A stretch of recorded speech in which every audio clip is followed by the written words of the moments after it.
Jake Morrison pressed his face against the cold metal window. Earth was getting smaller and smaller below him.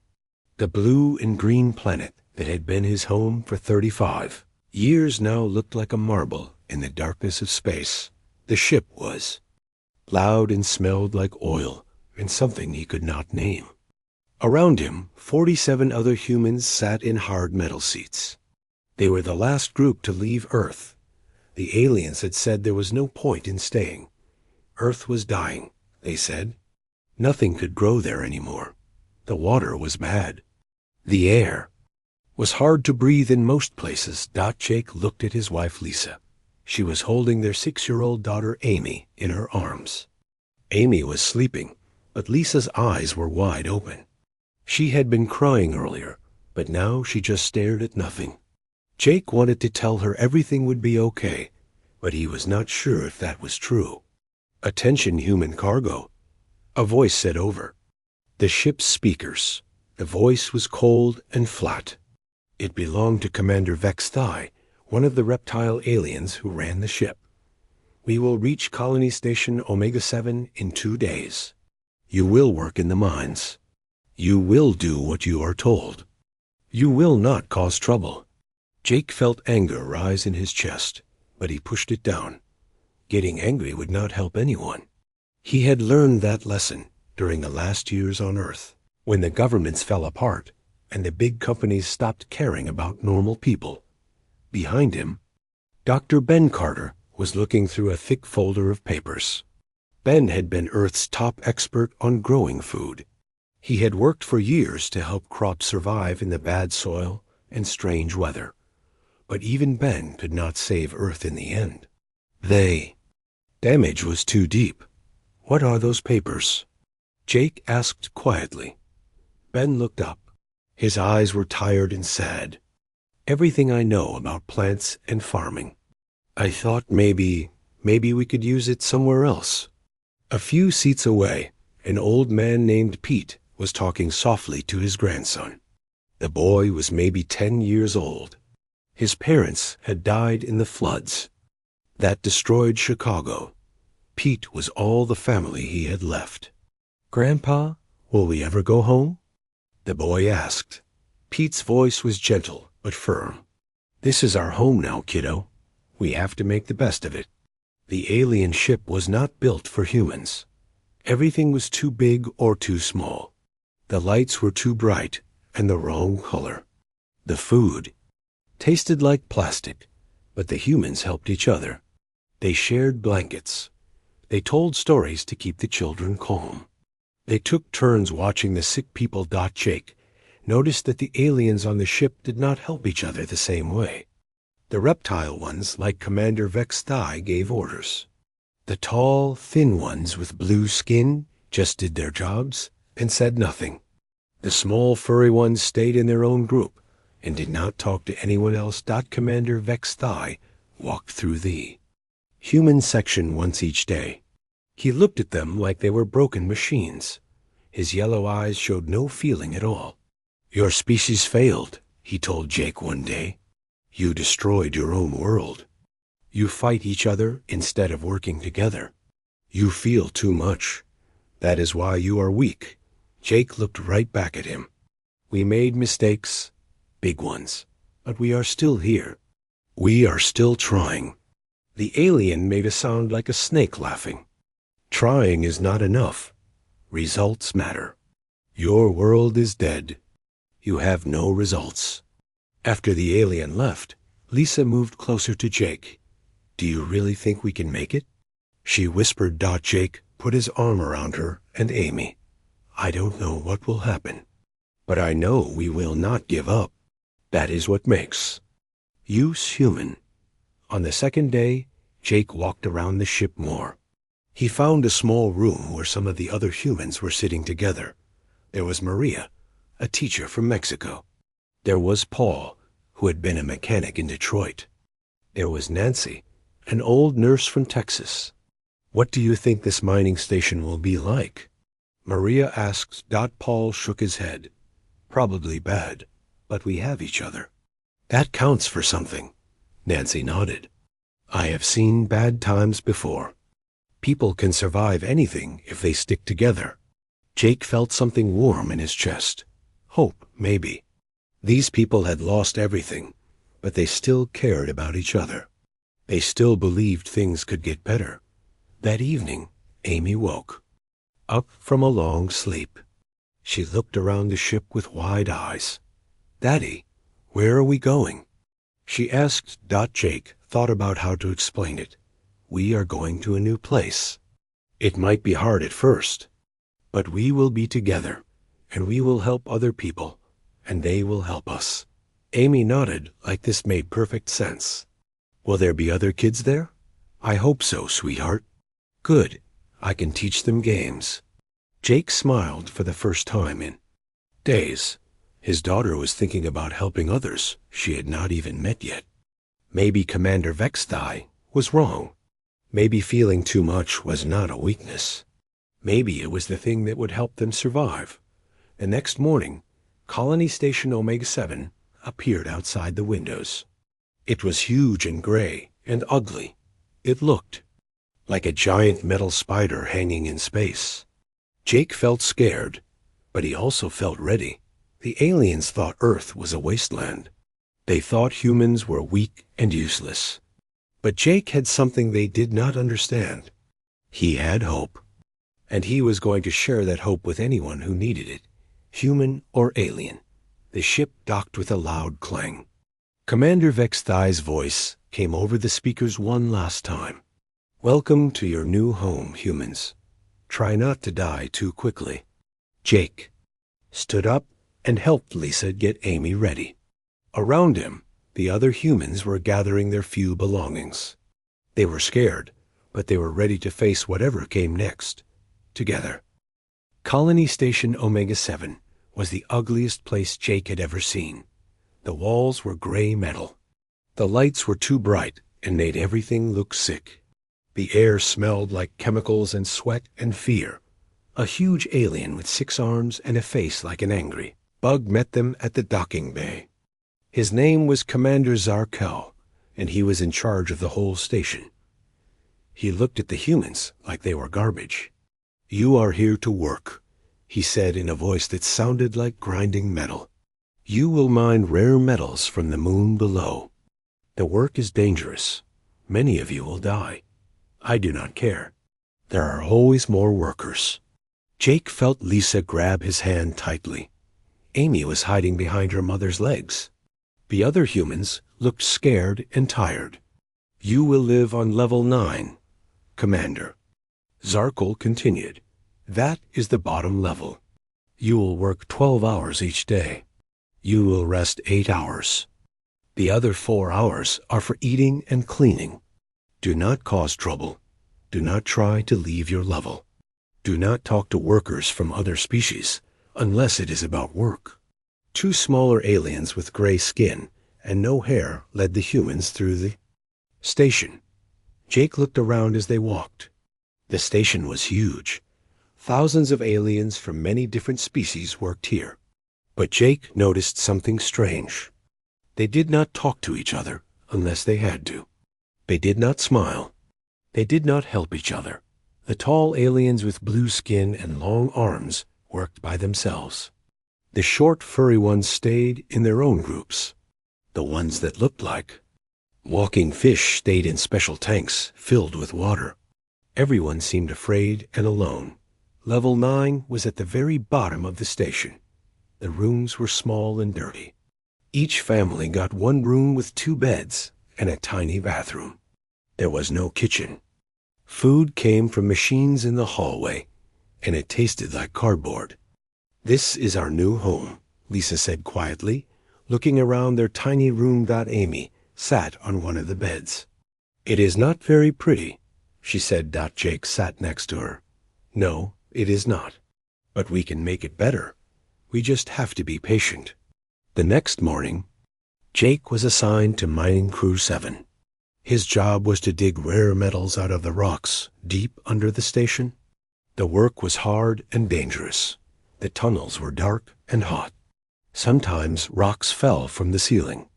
Sometimes poisonous gas leaked from cracks in the walls. Jake's boss was an alien named Crick. He looked like a lizard that walked on two legs. His world had been destroyed by the same company that now owned this station. He was angry all the time. "Humans, die fast here," Crick told Jake on his first day. "Do not get friendly with your crew. It hurts less when they die." But Jake could not help himself. He started talking to the other workers. There was Torvek, a huge alien with 4 arms and gray skin. He was strong enough to lift rocks that 10 humans could not move. But when Jake asked him about his family, Torvek's eyes became sad. "I have 3 children on my homeworld," Torvek said during their lunch break. "They are sick. The medicine costs too much money. That is why I work here. Every credit I earn goes to buy medicine for them." There was also Zix, a small alien, covered in brown fur. He looked like a mouse that had grown to the size of a human. Before coming to the station, he had been a teacher. He loved books and learning. But his world's economy had collapsed, and now he dug in dark tunnels to survive. "I used to teach young ones about the stars," Zix told Jake. "Now I dig holes in rocks. Life is strange." Jake felt sorry for these aliens. They were not evil. They were just trying to survive, like the humans. But they had given up hope. They did their work and went to their rooms and waited for another day, just like the last one. Meanwhile, Lisa found work in the station's food-growing section. It was a big room filled with machines that grew basic nutrients in liquid. The food was healthy enough to keep workers alive, but it had no taste and no color. It was just fuel for the body. Lisa's boss was a fish-like alien named Glubmar. He lived in a tank of water and spoke through a machine that made his voice sound like bubbles popping. "Humans know nothing about growing food," Glubmar told Lisa. "You will clean the machines and follow orders. Do not touch anything important." But Lisa had learned about plants and farming from Dr. Ben Carter during their trip to the station. She saw many ways to make the food better and more nutritious. When she suggested improvements, Glubmar just laughed. "Your species destroyed your own world's food systems," he said. "Why would I listen to your ideas?" That night, Lisa told Jake about her frustrating day. They were sitting in their tiny room while Amy drew pictures with crayons that Dr. Carter had given her. "They think we are stupid," Lisa said. "They think because Earth had problems, we do not know anything." Jake nodded. "The aliens here have forgotten how to hope. They think surviving is the same as living, but it is not." Dr. Carter had been assigned to work in the station's data processing center. His job was to sort information on mining reports. It was boring work that did not use his skills at all. But in his free time, he started sharing his knowledge with other humans in secret. Late at night, Ben taught Lisa and other humans about growing real food. He had smuggled seeds from Earth in his papers. Just a few small seeds, but they were precious. They were a piece of home. "We can grow these in small spaces," Ben whispered to a group of humans gathered in Pete's room. "We just need dirt and water and light. If we are careful, no one will notice." Maria, the teacher, volunteered to help. So did Paul, the mechanic. Even old Pete wanted to try, though his hands shook from age. They started very small. A few seeds, planted in cups hidden under beds. A tiny amount of water saved from their daily rations. But after a few weeks, green shoots began to appear. Real plants from Earth, growing in the cold metal station. When the first tomato appeared, Lisa cried. She had not tasted a real tomato in over a year. She cut it into tiny pieces and shared it with Amy and Jake. It was the most delicious thing they had eaten since leaving Earth. "It tastes like home," Amy said with a big smile. Word spread quietly among the humans. Soon, 20 families were growing small plants in hidden containers. They shared seeds and water and knowledge. For the first time since arriving at the station, they felt like they were living instead of just surviving. But they had to be very careful. The aliens thought emotions and hope were dangerous. If Commander Zarkal found out what they were doing, there would be punishment. Jake noticed changes in the other humans. They smiled more. They helped each other even more than before. The children played games and laughed. The adults told stories and sang quiet songs. Some of the aliens noticed. 2. Torvek asked Jake why the humans seemed different. "We remember who we are," Jake told him. "We are not just workers. We are people with dreams and hopes. We take care of each other." Torvek looked confused. "But hope hurts when things go wrong. It is easier not to feel anything." Jake shook his head. "Hope does not make pain worse. It makes pain worth something. It means today's suffering might lead to tomorrow's joy." That night, Jake lay in bed thinking about Torvik's words. All the aliens on the station had given up hope to avoid pain. But in doing so, they had also given up joy and love and the chance for things to get better. The humans had not given up. Even after losing Earth, even after being treated like garbage, they still believed tomorrow could be better than today. And slowly, very slowly, that belief was starting to spread. Everything changed on a Tuesday morning in the 3rd month. Jake was working deep underground with his mining crew when the tunnel ceiling started to crack. Small pieces of rock fell on their helmets, then bigger pieces. Then everything came crashing down. The noise was terrible. Rock and dust filled the air. When everything stopped falling, Jake could not see anything. His helmet light had broken. He could hear voices calling out in the darkness. "Is everyone alive?" Jake shouted. "I am here," came Torvek's deep voice. "Me too," squeaked Zix. One by one, the crew members called out. All 12 of them had survived the cave-in, but they were trapped. The tunnel entrance was completely blocked by tons of rock. Their radios were not working. No one above ground knew if they were alive or dead. Crick, their lizard boss, was panicking. "We are going to die down here," he kept saying. "No one will come for us. They will just seal the tunnel and forget about us." Jake found a working flashlight and looked around. The space they were trapped in was small, maybe 20 feet wide and 30 feet long. The air was thick with dust, but it was breathable. "For now, listen to me," Jake said to the group. "We are not going to die. We are going to get out of here. But we have to work together." "How?" asked Zix. "The rocks are too heavy. The tunnel is completely blocked." Jake thought about the old mining stories his grandfather had told him. Stories from Earth, from times when miners got trapped and had to save themselves. "We dig a new tunnel," Jake sighed, "not through the rocks, around them. We find weak spots in the walls, and we dig our way out." Crick laughed, but it was not a happy sound. "Impossible. It would take weeks. We do not have enough food or water." "Then we better get started," Jake said. Jake organized the crew into teams. Torvik would use his great strength to break rocks. Zix would figure out the best direction to dig. The others would carry rocks and dirt. Everyone would take turns working and resting. But most importantly, Jake made sure everyone stayed hopeful. "Tell me about your families," he said to Torvik. As they worked, the big alien talked about his sick children and how much he missed them. His voice became stronger as he talked about his love for them. "When we get out of here," Jake said, "you will see them again. You will buy them medicine. You will be their hero." Zix talked about his students and the books he loved. "I miss teaching," he said sadly. "You are teaching us now," Jake told him.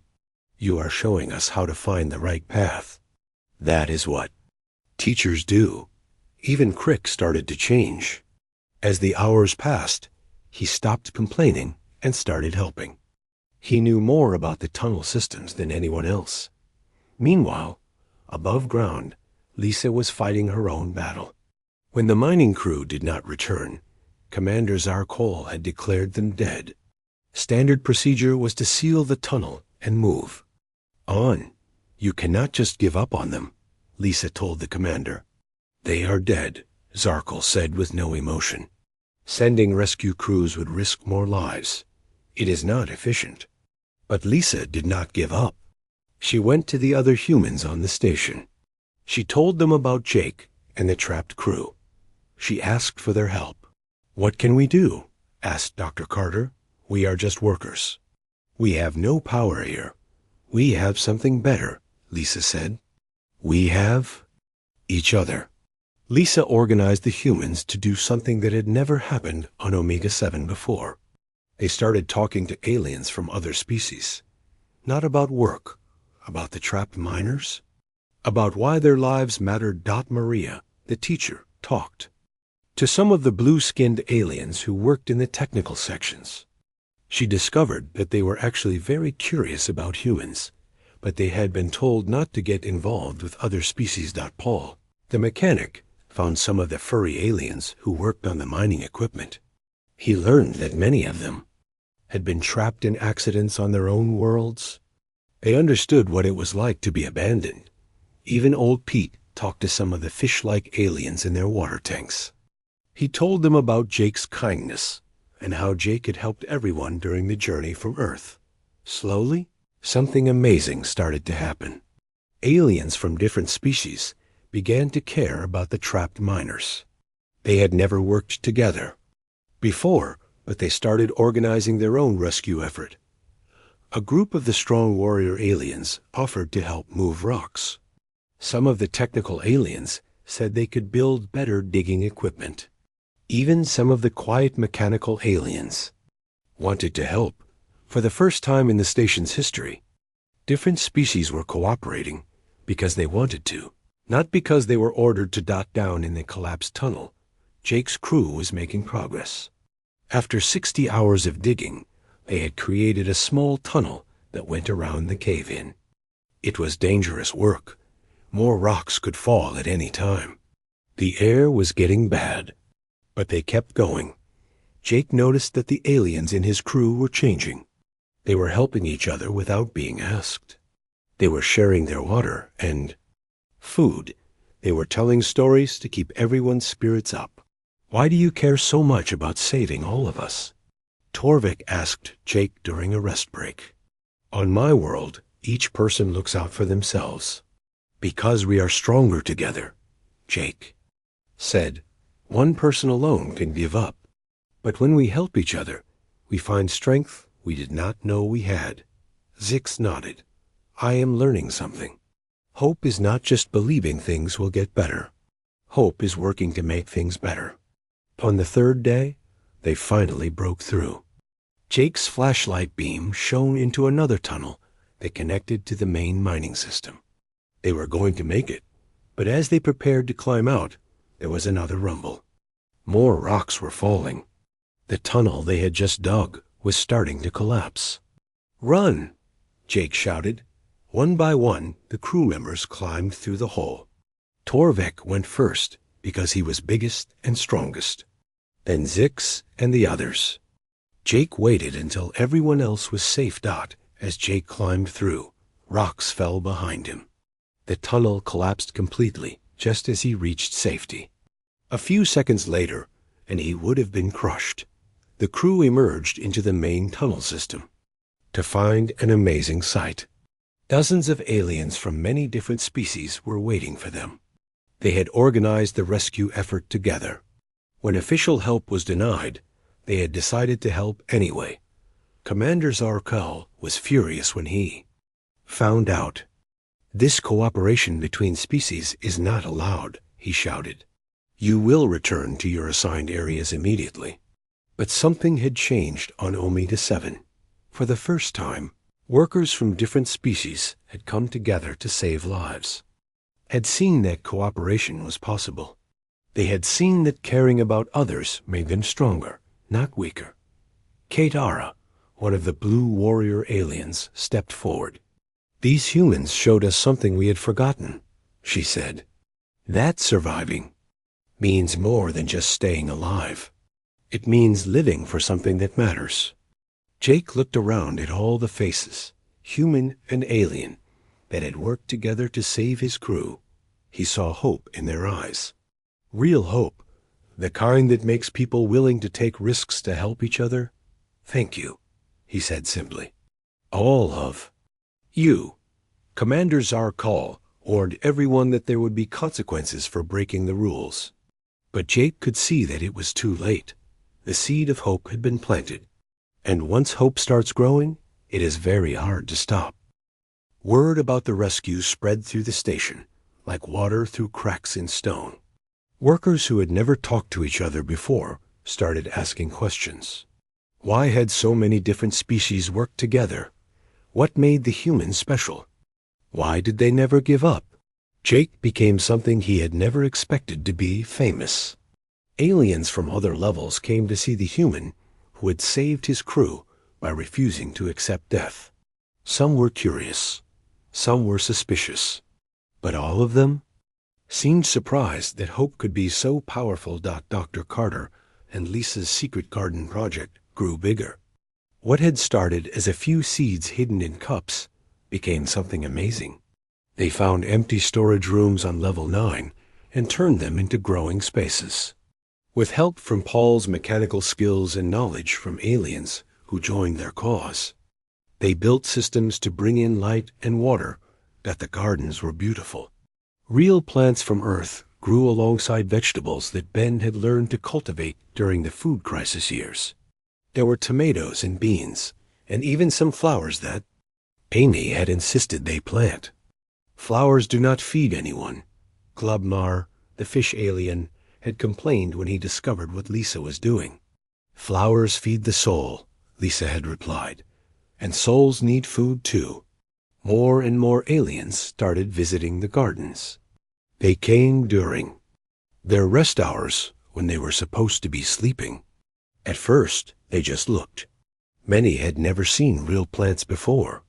They touched the leaves gently, amazed that something so soft and green could exist in the cold metal station.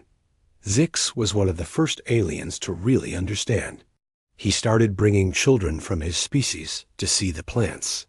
Young aliens who had been born on the station and had never seen anything alive except the other workers. "Look," he told them, "this is what hope looks like when it grows." Torvek used his great strength to help build bigger growing areas. His 4 arms could carry heavy equipment that would take several humans to move. But more importantly, he started talking about his own family's dreams. "My children want to be healers," he told Jake while they worked. "But I always told them to be practical, to find safe jobs. Maybe I was wrong. Maybe dreams are worth fighting for." Even some of the mechanical aliens became interested. They were part machine and part living being, and they found the biological processes fascinating. They helped create better systems for the plants and asked detailed questions about how growth worked. The gardens became meeting places.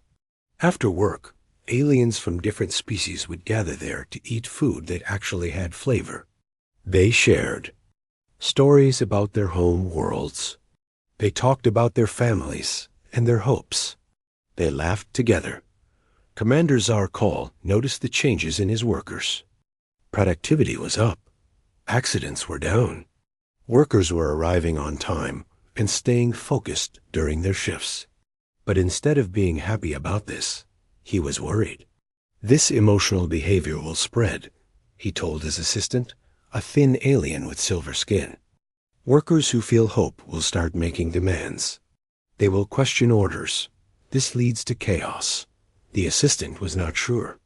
"But the work is getting done better than before. Maybe cooperation is more efficient than fear."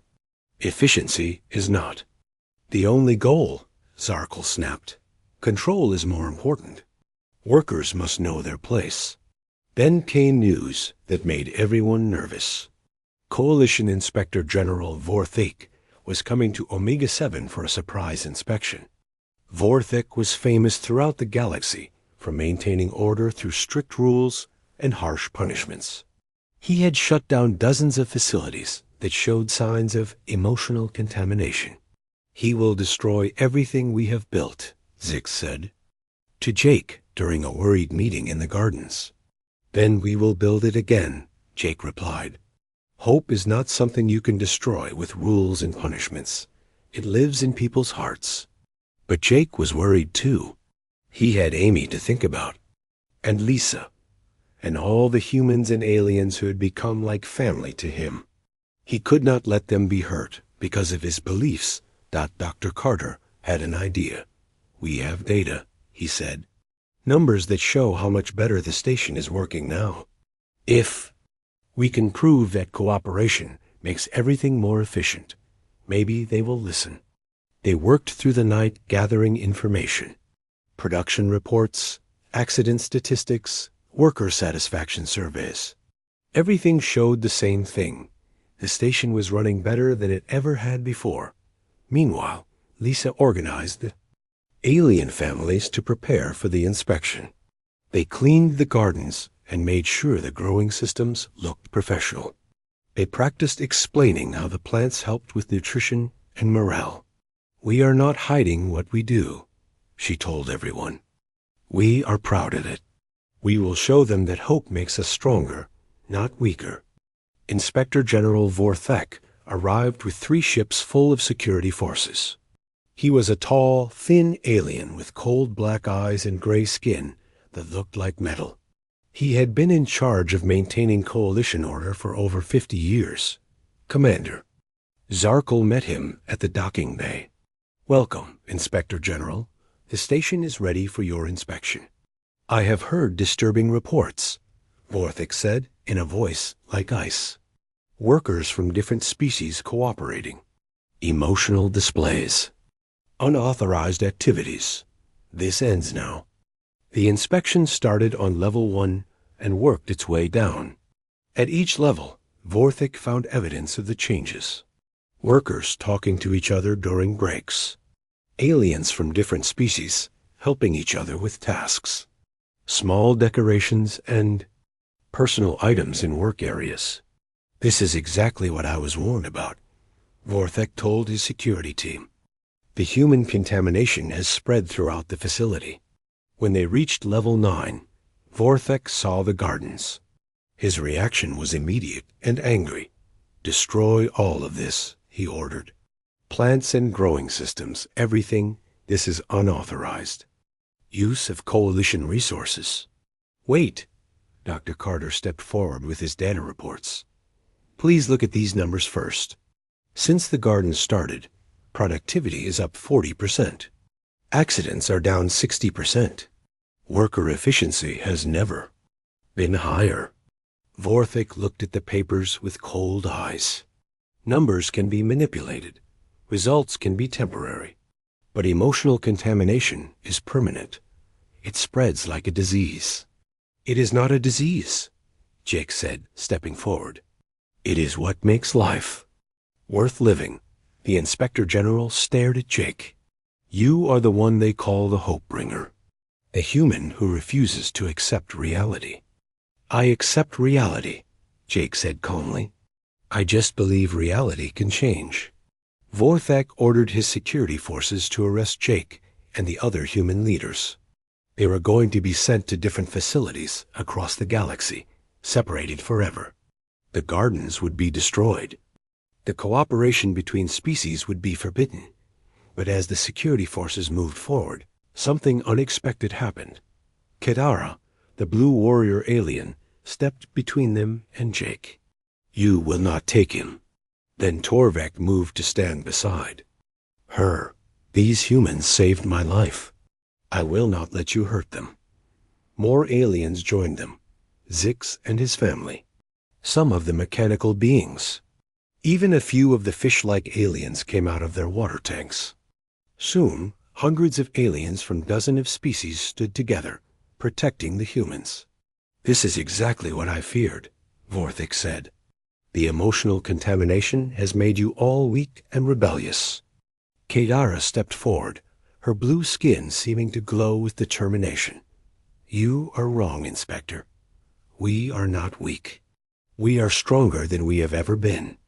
These humans taught us something the Coalition forgot, that survival means more than just staying alive. It means caring about something bigger than yourself. For the first time in his long career, Inspector General Vorthik found himself facing something he had never encountered, an entire facility united not by fear, but by hope. Inspector General Vorthik had seen many things in his 50 years of maintaining Coalition order. He had stopped rebellions, crushed uprisings, and separated troublesome groups without feeling anything. But he had never seen anything like this. Hundreds of aliens from different species stood together, protecting a small group of humans. These were not warriors or revolutionaries. They were miners and technicians and farmers. They were people who had been taught to keep their heads down and follow orders. Yet here they were, risking everything for an idea. Stand aside, Vorthik commanded. Return to your quarters immediately. Anyone who refuses will be sent to punishment facilities. But nobody moved. The crowd of aliens stayed where they were, forming a protective circle around Jake and his family. You do not understand, Kitara said to the Inspector General. We are not rebelling against the Coalition. We are showing you something better, a way to make the Coalition stronger. Vorthik's security forces raised their weapons, but even they seemed unsure. They had been trained to handle violent riots, not peaceful resistance. They had never seen workers from different species cooperating like this. Then something happened. That changed everything. Little Amy Morrison, Jake's 6-year-old daughter, walked out from behind her parents. She was carrying a small pot with a red earth rose growing in it. The flower was blooming, bright and beautiful, against the gray metal walls. Amy walked right up to the scary Inspector General. She was so small that she barely reached his knees. She looked up at him with big, innocent eyes. "Hello," she said, in her clear, sweet voice. "My mommy says flowers make everything prettier. Would you like to help us grow more?" She held up the pot, offering the rose to the most powerful and feared official in the Coalition. Vorthik stared down at the child. In all his years of service, no one had ever offered him a gift without wanting something in return. No one had ever looked at him with simple kindness instead of fear. He reached out with a shaking hand and took the pot. "I do not understand," he said quietly. "Why do you offer this to me?" "I came here to destroy what you have built." Amy smiled. "Because you look sad. Flowers help when people are sad." The Inspector General looked around at all the faces watching him. Human faces full of hope. Alien faces full of new understanding. Workers who had found something worth protecting.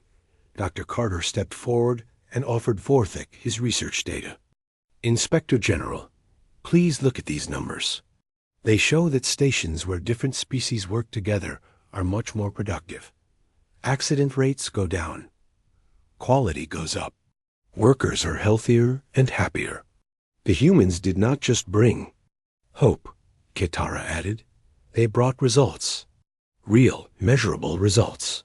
Commander Zarkol, who had been watching everything with growing amazement, found his voice. "Inspector General, I have run this station for 12 years. I have never seen productivity this high or morale this good. The humans have not made us weak. They have made us strong." Vorthik looked at the data. The numbers were clear and could not be argued with.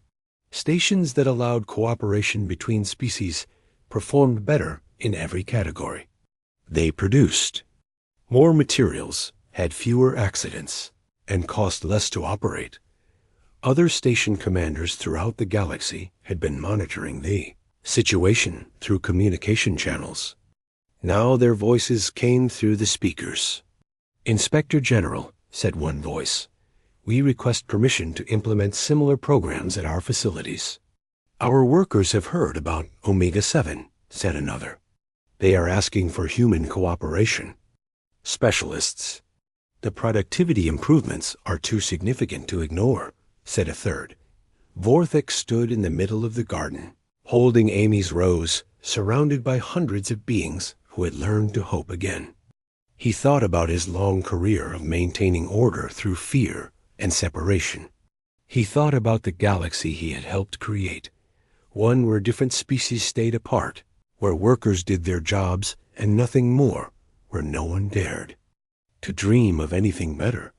And he realized that this galaxy was not strong. It was brittle. It was held together by force, not by choice.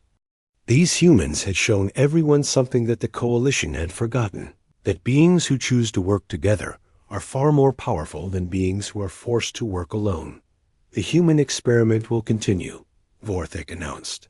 His voice carried through the station's communication system and out to the entire galaxy, but it will be monitored closely. He paused, looking down at the rose in his hands. Furthermore, I am recommending that the Coalition establish a new program. Human cooperation specialists will be assigned to facilities throughout the galaxy to help improve interspecies relations and productivity. The crowd of aliens cheered, not the respectful applause that officials usually received, but real joy. People hugged each other. Children laughed. For the first time in decades, Omega-7 was filled with the sound of happiness. But Vorthik was not finished. There is one more thing, he said. The classification of species human will be changed. No longer will they be listed as salvage labor. Their new classification will be cultural integration specialists. Jake felt tears in his eyes. After everything they had been through, losing Earth, being treated like garbage, nearly dying. In collapsed tunnels, humanity had found its place in the galaxy. Not as conquerors or victims, but as teachers of hope. Lisa hugged Jake tightly, while Amy danced around them with joy. Dr. Carter was crying and laughing at the same time. All around them, humans and aliens celebrated together. How did you know? Jake asked Inspector General Vorthak later, as the official prepared to leave the station. How did you know to change your mind? Vorthik looked at the rose Amy had given him. He had decided to keep it on his ship. Your daughter taught me something important. She looked at me and saw not an enemy to fear, but a person who might need help. That is a very powerful thing. He paused, then added, the Coalition has spent centuries teaching beings to be afraid of each other. You humans teach them to care for each other. I think your way works better. In the months that followed, Jake and other humans were sent to stations throughout the galaxy. They brought their gardens and their stories and their unwillingness to give up hope. Slowly, the galaxy began to change. Amy kept drawing pictures and giving flowers to anyone who looked sad. Lisa taught aliens from dozens of worlds how to grow real food that had flavor and beauty. Dr. Carter shared his knowledge with scientists who had forgotten that learning could be joyful. Jake continued to do what he had always done. He helped. People remember that tomorrow could be better than today if they were willing to work together to make it so. One evening, as Jake stood in the expanded gardens of Omega-7, now visited by beings from across the galaxy, he thought about Commander Vexthai's words from the transport ship. The reptilian alien had said that hope was a luxury the galaxy could not afford, but Vexthai had been wrong. Hope was not a luxury. Hope was a necessity. It was the thing that turned surviving into living. It was the thing that made beings want to help each other instead of just helping themselves. Amy ran up to her father, her hands dirty from planting new seeds. Daddy, look, the new flowers are growing. Jake smiled and picked up his daughter. Around them, humans and aliens worked together in the gardens, sharing stories and laughter and dreams for the future. They had called Earth a wasteland, but Earth's children had brought something to the galaxy that was more valuable than any rare metal or advanced technology. They had brought hope, and hope, it turned out, was the most powerful force in the universe.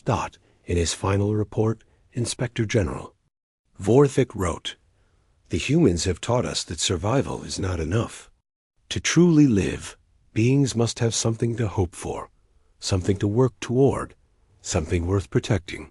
The coalition is stronger now because of what they have shown us." And in a small apartment on Omega 7, Jake Morrison tucked his daughter into bed and told her a story about a little blue planet where people learn to tend gardens of hope among the stars.